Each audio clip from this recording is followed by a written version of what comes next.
Once upon a time, American men's tennis was the gold standard, producing legends whose names were etched in Grand Slam history. Fast forward to today, and the narrative has shifted dramatically. Why has American men's tennis declined, especially when Eastern European players are making significant strides on the global stage? Today we're exploring the decline of American men's tennis and contrasting it with the rise of Eastern European players. We'll also examine the role of the United States Tennis Association, or USTA, in this downturn.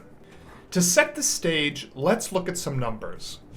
The last American man to clinch a Grand Slam title was Andy Roddick at the 2003 US Open. That's over 2 decades without a major win. In contrast, Eastern Europe has produced champions like Novak Djokovic from Serbia, Daniil Medvedev from Russia, and Marin Cilic from Croatia, who have consistently performed at the highest levels in recent years. So what's behind this disparity? One significant factor is the sporting culture in the United States. Young athletes here are often drawn to sports like football, basketball, and baseball, which offer substantial financial rewards and more media attention. Tennis, while respected, it doesn't command the same allure, leading many talented individuals to pursue other athletic careers. In contrast, Eastern European countries don't have the same saturation of professional sports leagues. Tennis stands out as a premier opportunity for young athletes seeking international success and financial stability. This prominence ensures that resources, coaching, and infrastructure are more readily available for aspiring tennis stars in these regions. Training environments also play a crucial role. In the US, hard courts are prevalent, fostering an aggressive, fast-paced style of play. I'm sure we've all heard of the big serve, big forehand classic American style. However, this doesn't always translate well to other surfaces, particularly clay. Discussions on tennis forums highlight that American players often struggle on clay due to limited experience and adaptability on the surface. Heck, there's only one red clay court tournament in the US, and that's in Texas. Conversely, Eastern European players often train extensively on clay courts from a young age. This experience cultivates a versatile playing style, emphasizing endurance, strategic point construction, and adaptability, skills that are invaluable across all surfaces. I'd say a strong clay court player is going to have an easier time transitioning to a hard court versus a strong hard court player transitioning to a clay court.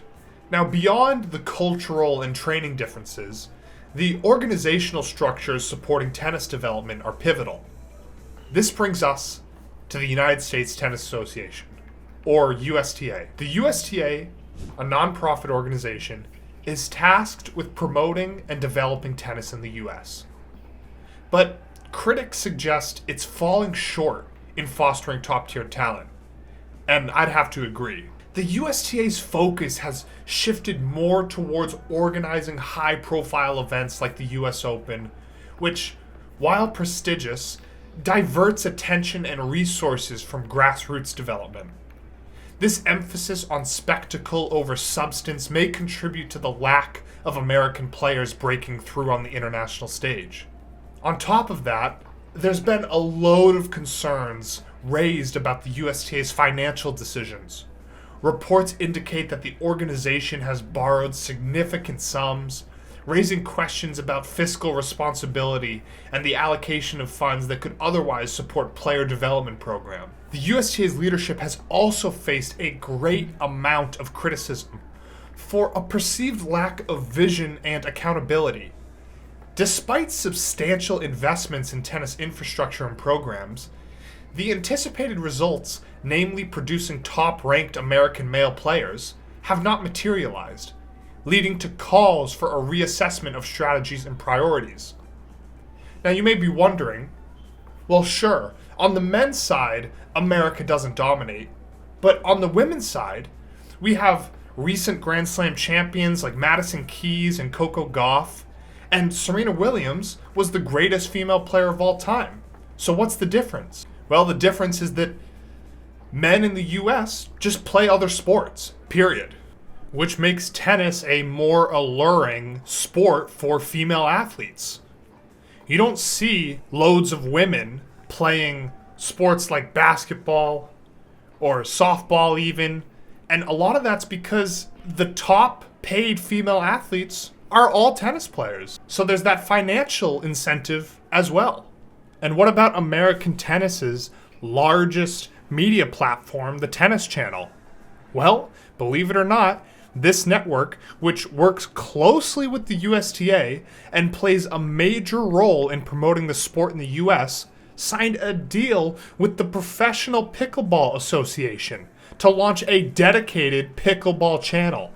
That's right, the Tennis Channel is now actively pushing a direct competing sport.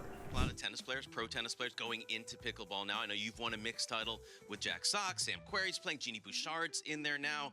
How do you see those players making the transition? And if there was a pro tennis player that you could dream to play mixed or doubles with, who would it be? Wow, I'm going to answer that question first. Carlos Alcaraz. This move is a disaster for tennis in the US. Instead of using their platform to grow the game and spotlight rising American players, or how about college players, they're giving valuable airtime and marketing power to pickleball, which is already luring recreational players away from tennis. Tennis in the US has already struggled with exposure compared to major sports like the NFL and NBA.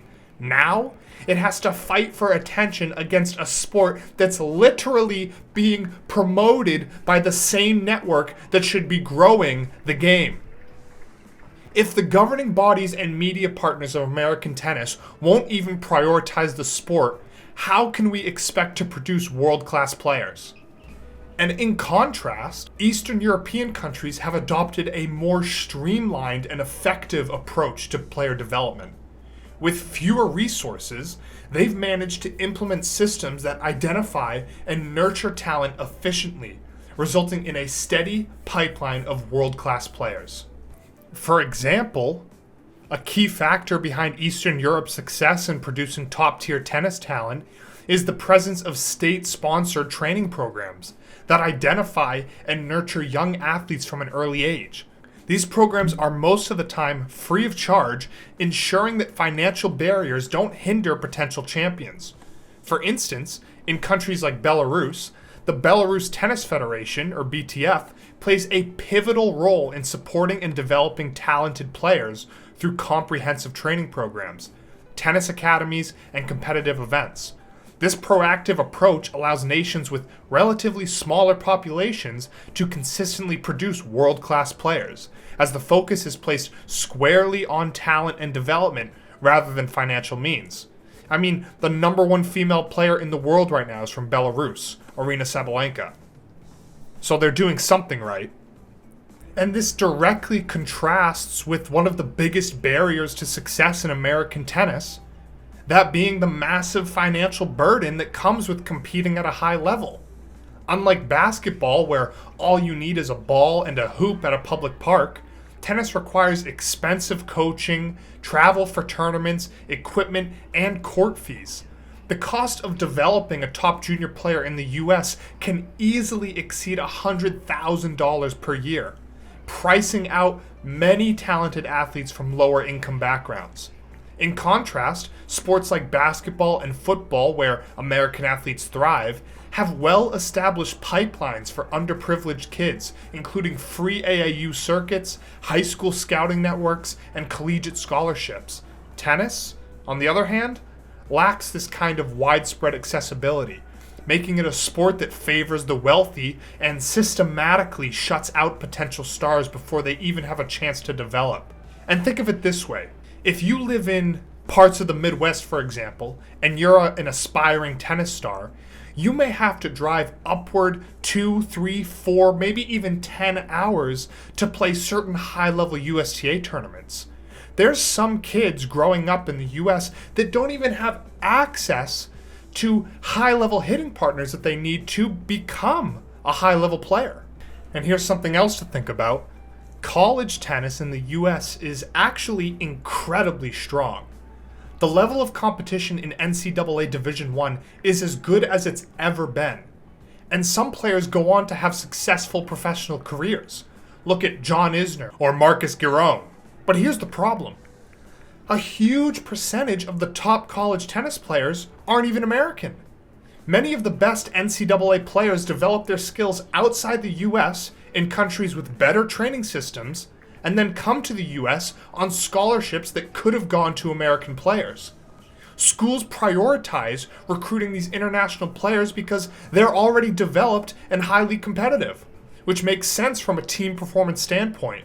But it also means that American players are losing opportunities at their own universities. This is another way in which the US tennis system fails to nurture its own talent. I mean, the majority of the top Division I college players in the US right now all have ATP points, are all ranked within the top 1,000 of the ATP rankings. So the level is there. But is a lot of it from the US? Not really. I mean, if you don't believe me, just take a look at this graph. Tennis imports over 60% of their collegiate athletes. Let's compare that to the next highest, ice hockey. On the women's side, it's only 42%, and on the men's side, 36%. And then a massive drop off from there. And let's not forget one of the biggest head scratchers in this whole debate. The sheer population advantage the US has. With over 330 million people, the United States has a massive talent pool to pull from, dwarfing countries like Serbia with 6.8 million people, Croatia with 3.8 million people, and even Russia with only 144 million people. Yet despite this overwhelming numbers advantage, the US is struggling to produce elite men's tennis players, while much smaller nations continue to churn out champions. Look at the Czech Republic right now. There's not even 10 million people in that country, and they have 9 men in the top 100. Just think about how many incredible athletes America produces in sports like basketball and football. LeBron James, Patrick Mahomes, Aaron Judge. If even a small fraction of those elite level athletes chose tennis instead of the big 4 sports of the US would be dominating tennis.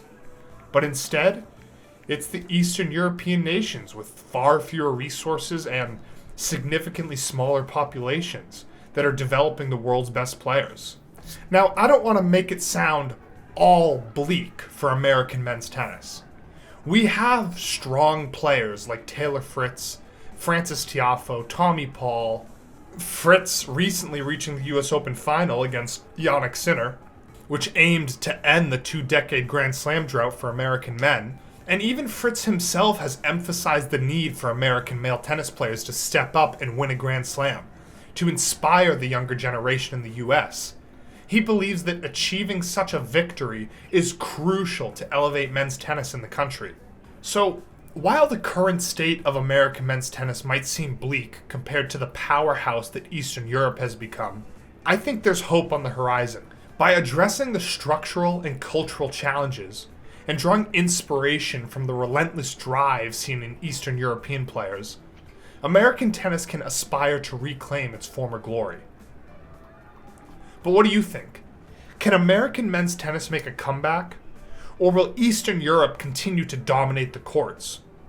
Drop your thoughts in the comments below, and don't forget to like, share, and subscribe for more fiery discussions from Hot Take Tennis.